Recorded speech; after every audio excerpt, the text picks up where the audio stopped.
Hi, this is Tammy Repine, Finance and Loan Analyst with the Single Family Housing Direct Loan Division, and I wanted to give you a brief tutorial today on some reports. So the first thing is you want to be logged into SharePoint, and on the Direct page you can select the Reports folder. That'll bring up a list of all the reports that are posted monthly, and today we're going to talk about the undisbursed obligations. Select the fiscal year that you want to view, and then the month of the most recent report. And this report is single family housing direct obligations that have been undisbursed and are more than 180 days old. This gives you, the first page gives you a summary by state of how many applications are out there. And so it's showing the loan amount obligated or the grant amount obligated, and then how much is remaining undisbursed. So let's go down to a state and take a look at some applications. So we'll look at Arizona, and it breaks down the report by county office. So your office code is listed here, and then the program type, whether that's 502 or 504. The next column is the number of days that that loan has been obligated. So from 197 to 202. So anything under the 197 is always going to be 197. Then the next number will define those loans. So from here down to here, all of those are 421 days. All of these are 484, etc.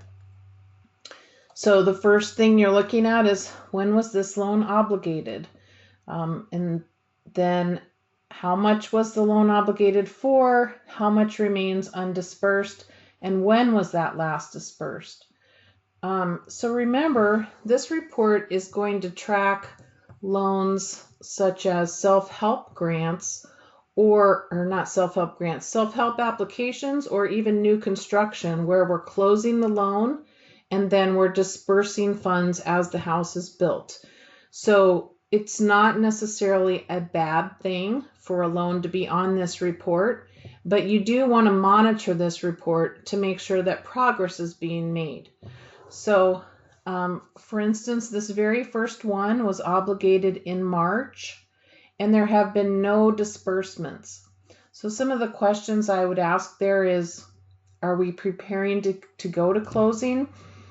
Is the house being built before closing and we're waiting to close until that construction is done?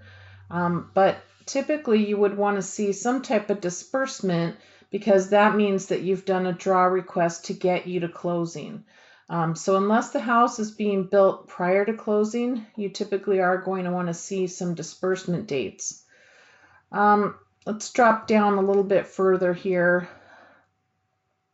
This loan was obligated in August of 2019, $138,501, and there's a balance of about $18,500 left.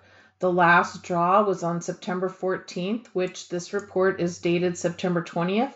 So it looks like this is probably a construction loan. It was probably a self-help group, especially considering all these draws are the same date.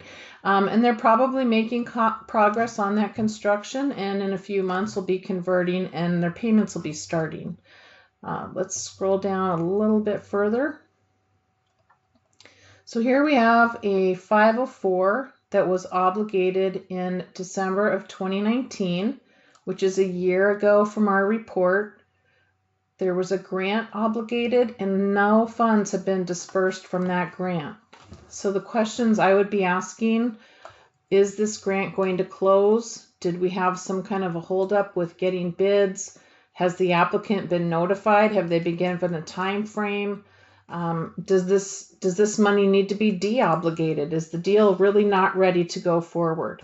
So those are the type of questions I would ask to help get this help get this loan off of the report and either get it closed timely or de-obligate the funds if they aren't needed.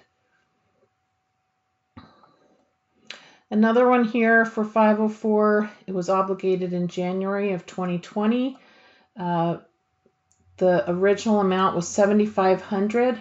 $2,000 is left, but the last disbursement was in January of 2020, which is 8 months ago. So it appears that maybe we advanced funds and the work was done, but we had $2,000 left. So the questions to ask there would be, are we going to finish the work, or do those funds need to be returned? And each of these, the one with September 2020, that one may not be an issue because they may have recently taken a draw, but certainly the next one here with the last disbursement from November of 2019 with $900 remaining, again, ask the question, is there more work to do, or do those funds need to be returned? And make sure if there's items that you need, make sure that you're giving the customer and or the contractor a specific time frame to get those to you. And then if that doesn't happen, return the funds if they're not needed.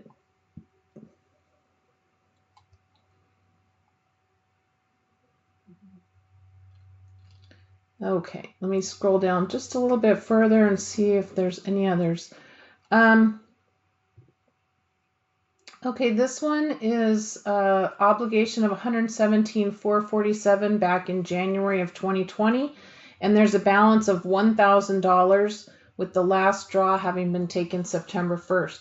That's also probably an indication that they're getting ready to finish construction and they don't want to disperse all the funds, but they've dispersed most of the funds down to pay the bills, and then that $1,000 will be taken as a final draw to get ready for loan activation and payments starting.